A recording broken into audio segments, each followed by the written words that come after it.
bis mu ne ñu jóg def benn déclaration waaye soo xoolee ci jëfin nga safaan ba nga cey gis li koy firnde mooy gouvernement Sénégal amul lenn lu mu def loo xam ne jàppale privé national bi moo ko tax a jóg li koy màndargal mooy tey koom-koomu Sénégal ay jàngat wane nañ ni téeméer boo jël juróom-ñetti fukk ya faut pas arrêter de distribuer ba ñu pare waaye qui a distribué téeméer boo jël juróom-ñetti fukk ya ay étranger ñoo ko yor doxandéem yoo xam ne dañoo ñëw ut si ñoo ko yor téeméer boo jël ñu woneeti ni seen plan Sénégal émergent bi ñuy def li ëpp ci li ñu joxe ci ay marché ñu ngi ko jox ay société étrangère waaw gouvernement bu mel noonu su ñëwee taxaw ne moom mi ngi def appel pour société privée nationale bi est-ce que lu ñu war a jàpp la ñun nag ñuy wax ñun Pastef patriote nii amul benn réew ci àdduna bu tabaxu te ay étranger ñoo ko tabax amut réew balaa muy dox il faut que mu fexe ba am lu ñuy wax bourgeoisie industrielle nationale mooy ay doomu réew mi juddu ci réew mi yaroo ci réew mi lu ñu am investir ko ci réew mi di ci fay lempo di ko séddoog seeni mbokk ñu fexe ba li ñuy taxawal ci ay sociétés yu mag ñoom li ci ëpp war a mën a nekk seen loxo te loolu moo amul Sénégal te amul lenn lu nguur gi def pour dindi fi loolu soo demee ci réew yi nga xam ne ci 50 ans yi passé def nañu ay jéego yu rëy rëy lu mel ni Corée du Sud ñoom bi leen tubaab bi ñëwee rawatina FMI ak banque mondiale ne leen industrie lourde mooy société yu mag yooyu nga xam ne dañuy yëngatu ci liggéey lu mel ni oto lu mel ni téléphone ak lu mel ni yu mel noonu ñu neen bu leen ko def ndax mënu leen ko def ndax mënu leen concurrencer Amérique wala Europe wala yu demee noonu ñoom dañoo lànk ba tëdd ci suuf ne leen bàyyi leen ñu essayer daa di jël ay doomu réew ma état bi jàppale leen jàppale bu am solo ñu dem songu liggéey bi moo tax tey Corée du Sud mooy 10e économie mondiale Corée du Sud moo ñuy jaay Samsung moo ñuy jaay LG moo ñuy jaay Kia moo ñuy jaay Hyundai ci réew moo xam ne réew mu ndaw la réew moo xam ne région de Diourbel sax moo ko ëpp ci superficie tey moo ñuy jaay loolu yépp di ñu may xaalis nag ñun Sénégal te 1960 ñoo tolloo woon koom-koom waaye tant que ñi ngi am ay njiit yoo xam ne bitim réew la ñuy liggéeyal soo ne am naa croissance 6% xamal ni 4% yi day génn réew mi ndax ñi yor koom-koom réew mi ay entreprises étrangères lañu moo tax croissance boobu jurul liggéey wàññiwul ndóol tey ñu ngi ci 25 pays les plus pauvres yi gën a ndóol ci àdduna ba pare suñu xëyee nañu taux de croissance loolu du croissance donc loolu mooy liñ ciy tontu ñun jëf gi lañu bëgg jëf gi ñaareelu laaj bi mu ne fukki milliards yi ñu wax ñun ci référendum bi waaw ñun dañoo bi ñu nee référendum day am biñ ko annoncé février 2016 defe na ñun dañ ne woon ñoom biñ ko waxee dañu ne référendum jaru ko ndax projet bi ñu présenté ñoom projet boobu jarul référendum ndax amul dara lu bees lu mu andi Sénégal est-ce que sentir ngeen dara lu bees ci référendum boobu lu dul créer ay institutions yoo xam ne placer fa say nit say clientèle politique ana la référendum bi andi Sénégal nañ ma wax benn rek bu am njëriñ ñu ne kon amul njëriñ waruñu ca yàq xaalis te référendum bi dina jar lu cher ñu tontu ñu ne ñu li ñu wax yépp amul référendum bi 3 milliards rek lay jar te jar na ko ma ne leen su doon 3 milliards sax jaru ko référendum boobu waaye ñu bàyyi leen ñu dem ba jamono yee ñoom ci seen bopp ñu voté li ñuy wax loi de finances rectificative nun bi ñu jëlee loi de finances rectificative bi xool ko daa di jël rubrique yépp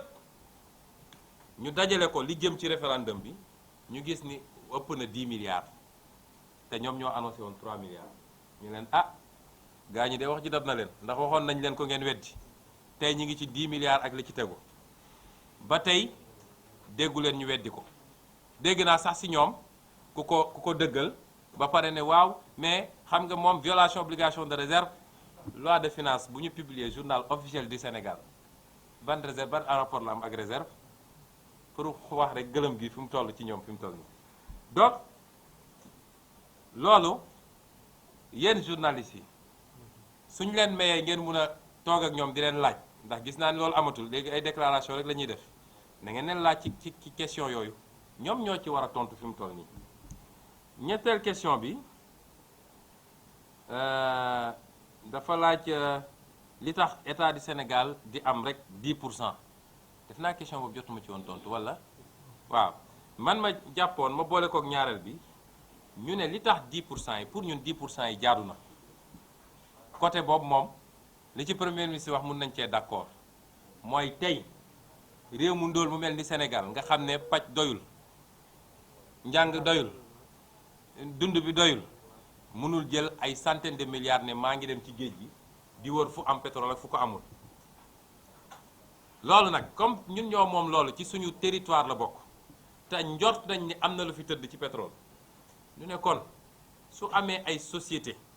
yoo xam ne ñoom loolu seen liggéey la te am nañ jumtuwaay bi am nañu capacité financière yi dañu signé ak ñoom contrat ci anam googu nag ñun ñu jàpp ni jaadu na ki nga xam ne moom xaalis bu dul jeex la ciy def te amul benn assurance ni dina gis waaye kooku boo jëlee 10% ci moom jël nga lu bëri te yoon li mu wax mooy 10% yi pour commencer la waaye bu ñu demee ba gis ba commencer exploiter ba mbir mi neex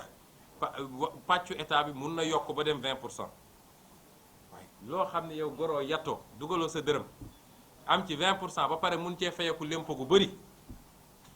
ñu jàpp ni loolu wax dëgg yàlla lu jaadu la waaye mun nañ koo gën a améliorer mooy benn kuñ ci joxati nga xëy ne damay jaay. balaa ma Samba ak ma dem ba di jënd yoon dafa ne état Sénégal moo ci njëkk am ak nañ ko jënd yokku bu ko defee ndànk-ndànk dinañ dem ba peut-être su dul ci bloc yëpp mais dina am bloc yoo xam ne dinañ ko moomal suñu bopp loolu di benn ñaareel bi léegi fi ñu toll mu leer ñu ni Sénégal am na pétrole ak gaz bokkul ak ba ñuy wër kese te wóorul woon donc ku ñëwati mun nañu changer tey suñu code pétrolier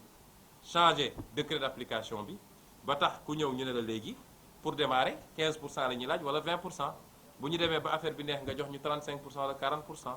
yooyu yëpp ñun jàpp nañ ni lu xel mën a nangu la bi ci mujj nag mooy li ñu laaj ni waa gouvernement bi dañu ne ku waxati ci mbirum pétrole lu safaanoog ñoom la ñu wax ñu jëflanteeg yow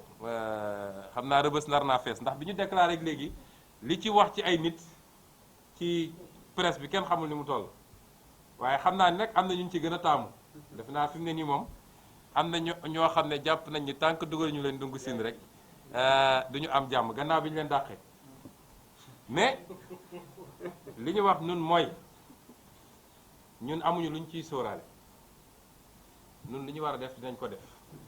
ñoom nag bu ñu jàppee ni conférence de presse bi li ñu fi wax dugg na ci loolu ñu wax ñoom ñoo war a jël seen matuwaay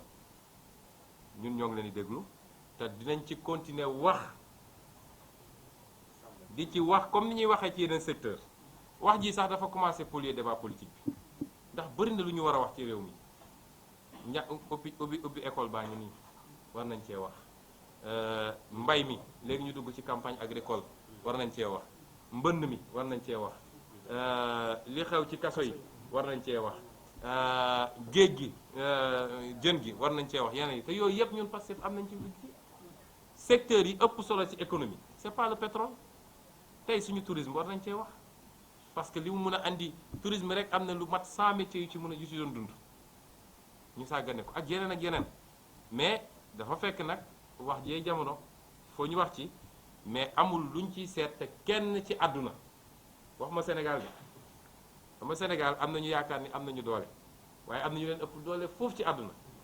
kenn ci àdduna gannaaw yàlla mënuñoo tere wax ci lii ñuy wax nag ñun ni ñiy wër di dànkaafoog di menacer dañu xam ni àdduna ñett la dafa am démb am tey am ëllëg te ëllëg soreetul wasalaam